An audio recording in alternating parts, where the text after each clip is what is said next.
Caros amigos, bem-vindos a mais um episódio de hoje na Segunda Guerra Mundial. Na parte 2 do vídeo, vamos continuar debatendo aquelas decisões controversas de Adolf Hitler e que são vistas hoje como sendo responsáveis por terem acelerado a derrota alemã na guerra. Como referi no início da parte 1 da série, quero voltar a lembrar que por uma questão de justiça histórica e também de bom senso, irei apresentar aqui apenas aquelas decisões tomadas por Hitler e que iam contra as orientações dos seus generais e comandantes militares. Ou seja, decisões que já eram reconhecidamente erradas naquela época. A quarta má decisão de Hitler foi ter atrasado o ataque a Moscou. Em junho de 1941, praticamente toda a Europa continental estava sob domínio ou influência direta de Hitler e dos seus aliados. O Reino Unido, apesar de não derrotado, seguia sozinho e isolado do outro lado do Canal da Mancha. Foi então que Hitler voltou finalmente a sua atenção para o objetivo primordial da guerra, a União Soviética. Entre setembro de 1939 e junho de 1941, a Alemanha nazista e a União Soviética comunista eram aliados na guerra, através do Tratado Molotov-Ribbentrop. Esse tratado, assinado em agosto de 1939 e que dividiu a Polônia ao meio entre ambos os países, foi muito útil para Hitler, pois tirou os soviéticos dessa fase inicial da guerra, deixando-o assim livre para se preocupar apenas com os poloneses e depois com os franceses e os britânicos. E também foi muito útil para Stalin, que precisava de tempo para continuar a reconstrução do seu exército, muito afetado pelas grandes purgas ordenadas por ele próprio e que dizimaram as fileiras do Exército Vermelho. Como já referi no vídeo anterior e em muitos outros vídeos aqui no canal, o objetivo de Hitler sempre foi a União Soviética. E de certa forma, Stalin sabia que mais cedo ou mais tarde a Alemanha atacaria, e justamente por isso precisava de tempo para se preparar. Mas no dia 22 de junho de 1941, esse tempo acabou e a Alemanha atacou em 3 grandes frentes, com um grupo de exércitos norte apontado para a conquista dos países bálticos e de Leningrado. O grupo de exército sul correndo em direção à Ucrânia e os seus férteis campos agrícolas e aos campos petrolíferos do Cáucaso. E o grupo de exército centro com o objetivo de conquistar a metade oriental da Polônia, toda a Bielorrússia, a Rússia Ocidental e a capital do Império Soviético, Moscou. Devido a uma conjugação de fatores, apesar da feroz e heróica resistência dos soldados soviéticos, o avanço inicial alemão foi incrivelmente rápido. Em agosto de 1941, apenas 2 meses após o início da invasão, os alemães conquistavam Smolensk, o último grande reduto defensivo soviético a apenas 350 quilômetros de Moscou. Foi então que Hitler, que até então tinha deixado a condução da Operação Barbarossa inteiramente na mão dos militares, olhou o mapa e ficou preocupado com o que viu. Os seus 3 grupos de exércitos avançavam profundamente pelo interior da União Soviética, como se fossem grandes lanças. Mas Hitler preocupou-se com os flancos dessas lanças, que na sua visão estratégica da guerra, estavam perigosamente expostas a contra-ataques soviéticos. Hitler então teve uma ideia: paralisar o ataque contra Moscou e dividir o grupo de exército centro em 2, com uma metade indo para o norte em direção a Leningrado, cercando nesse movimento as forças soviéticas que ameaçavam os flancos do grupo norte e do grupo centro, e com a outra metade indo para o sul em direção a Kiev, na Ucrânia, cercando as forças do Exército Vermelho que estavam lutando na Ucrânia, ao mesmo tempo em que aliviaria a pressão sobre os flancos do grupo centro e do grupo sul. Essa decisão é muito controversa, já que atualmente alguns historiadores consideram-na correta e acertada, concordando que os flancos muito expostos dos 3 grupos de exércitos poderiam ser atacados pelo Exército Vermelho. Mas em agosto de 1941, essa ordem foi muito contestada por praticamente todo o Estado-Maior do Exército que combatia na frente oriental.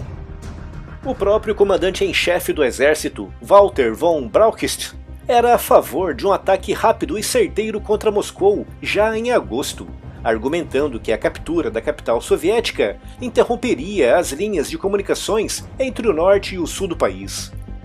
Franz Halder, chefe do Estado-Maior do exército alemão, também era a favor de um ataque direto contra Moscou em agosto.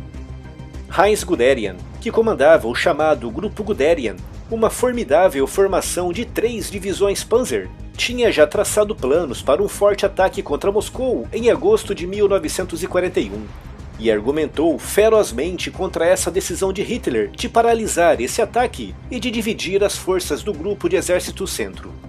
Mas mesmo diante dos protestos de praticamente toda a cúpula militar alemã, as ordens de Hitler eram para ser obedecidas, e em agosto de 1941, o Grupo Centro foi dividido, com metade indo para o norte e a outra metade indo para o sul.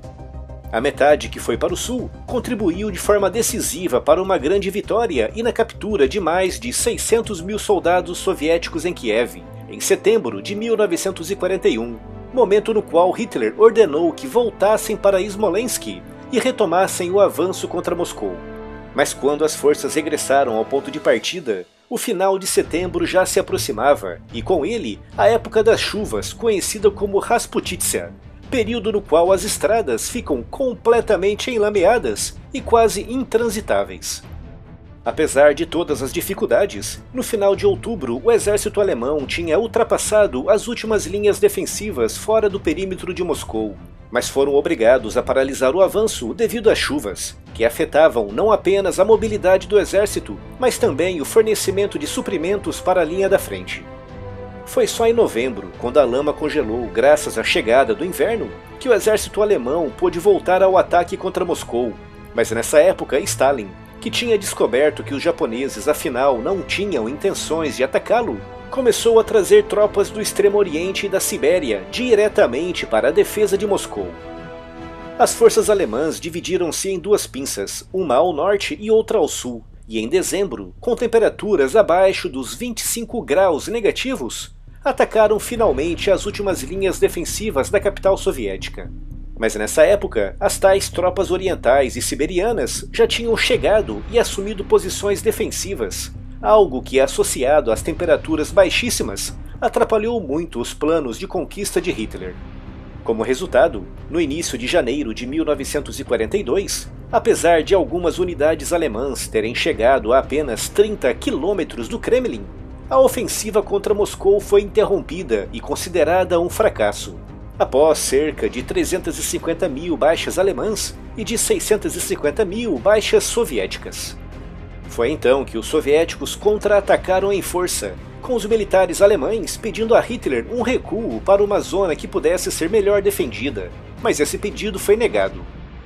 Heinz Guderian, que já tinha ficado muito chateado por não ter atacado Moscou quando a capital estava vulnerável, protestou tanto que acabou por ser demitido.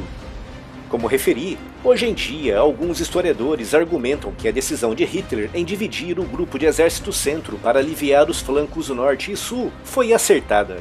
Mas alguns historiadores, apoiados nas opiniões dos próprios militares alemães que combatiam na frente oriental naquele momento, argumentam que se Moscou fosse atacada e conquistada entre agosto e setembro de 1941, as comunicações entre o norte e o sul do país seriam bastante afetadas e a cadeia de comando do Exército Vermelho seria muito prejudicada, o que facilitaria as ações futuras em toda a frente oriental.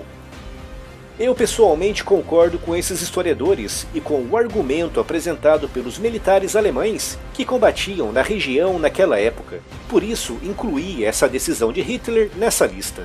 Mas compreendo perfeitamente se outras pessoas, baseadas na opinião de outros historiadores, não concordarem. A quinta má decisão de Hitler foi ter dividido o grupo de exército sul e ter atacado 2 alvos ao mesmo tempo. Em junho de 1942, um ano após o início da invasão alemã da União Soviética, apesar dos alemães não terem conquistado Moscou, a cidade de Leningrado seguia cercada no norte. Forças alemãs seguiam firmes a apenas 200 quilômetros da capital soviética no centro, e no sul, praticamente toda a Ucrânia estava em mãos alemãs. Foi então que Hitler definiu os planos para os ataques na frente oriental para o verão de 1942, que na Europa começa no final de junho.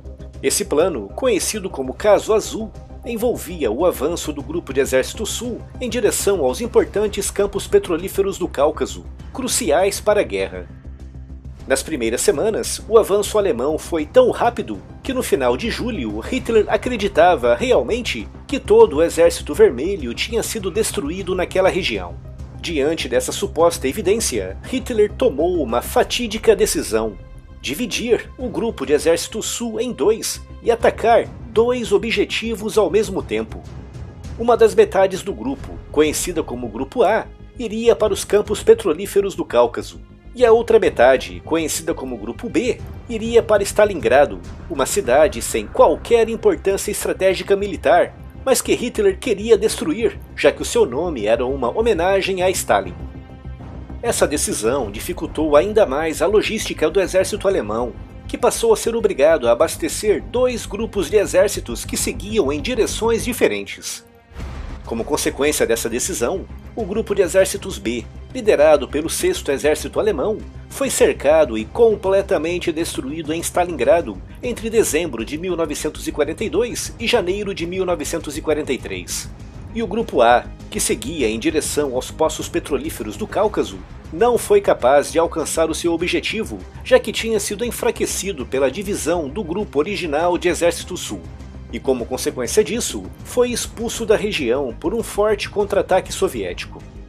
Essa decisão de Hitler de dividir o Grupo de Exército Sul, baseada na premissa errada de que o Exército Vermelho tinha sido derrotado, resultou na perda de mais de 400 mil soldados alemães, sendo vista por muitos historiadores como o derradeiro ponto de viragem na Segunda Guerra Mundial, um momento a partir do qual os alemães, que até então acumulavam vitórias consecutivas, passariam apenas a recuar em todas as frentes.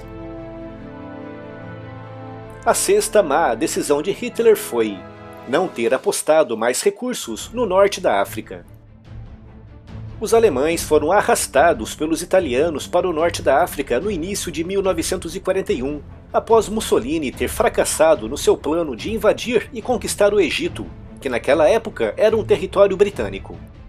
Hitler nunca teve interesse na região, mas diante da inevitável derrota italiana, viu-se obrigado a enviar forças para a região, lideradas pelo general Erwin Rommel, que graças aos seus movimentos naquele campo de batalha, ficaria conhecido como a Raposa do Deserto. Através da liderança de Rommel, no verão de 1942, as forças do Eixo chegaram a estar a menos de 150 quilômetros de Alexandria, a menos de 300 quilômetros do Cairo e a menos de 400 quilômetros do Canal de Suez. Se o Canal de Suez fosse conquistado, o Império Britânico seria dividido em dois. Vale lembrar que nessa época era através do Canal de Suez que os britânicos se comunicavam rapidamente com as suas colônias no Oriente, com destaque para a Índia. Por isso, se essa via fosse cortada, todos os valiosos recursos que os britânicos recebiam do Oriente teriam que passar pela costa africana, correndo um risco maior de serem atacados por submarinos alemães. Além disso, a conquista do Egito poderia abrir caminho para a conquista dos valiosos poços de petróleo na Arábia Saudita e no Iraque, regiões que naquela época também eram domínios britânicos. Com esses dois objetivos garantidos, Hitler teria enfraquecido ainda mais os britânicos e, ao mesmo tempo, teria conseguido acesso praticamente irrestrito ao petróleo, uma das matérias-primas mais importantes na Guerra Moderna. Mas entre 1941 e 1942, Hitler estava muito mais preocupado com a frente oriental, e apesar dos desesperados pedidos de Rommel por mais recursos, foi sempre ignorado. Como consequência disso, no final de 1942, os britânicos reforçaram as suas posições no Egito e contra-atacaram os alemães, o que resultaria na completa expulsão das forças do Eixo do norte da África em março de 1943.